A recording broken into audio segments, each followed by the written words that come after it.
মনে কষ্ট হয় ওরে সে তো আমার নয় ওরে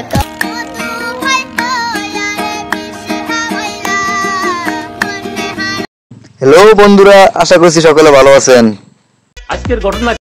আজকে আপনাদেরকে দেখাবো বাংলাদেশের শিশু শিল্পীদের মধ্যে সেরা বিখ্যাত কিছু গান, যে গানগুলো একসময় মিলিয়ন মিলিয়ন ভিউজ ছিল। কইরা বাপে আমায় করাইছিল বিয়া, আমি গলির পোলা, আমার নাম হইল রানা, শহরের অলি গলির গল্প আমার জানা, জীবনের কার বাসরে ঘুমাও বন্ধু, কার জন্য বউ সাজো।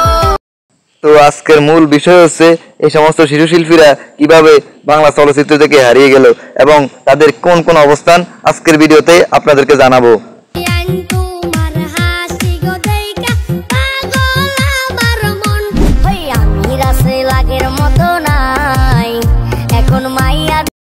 আসলে বিষয়টা হচ্ছে মানুষ যতদিন তার জনপ্রিয়তা থাকে ততদিন মানুষ মনে রাখে, যখন মানুষের জনপ্রিয়তা শেষ হয়ে যায় তখন কাউকে কেউই মনে রাখে না। এটাই হচ্ছে বাস্তবতা।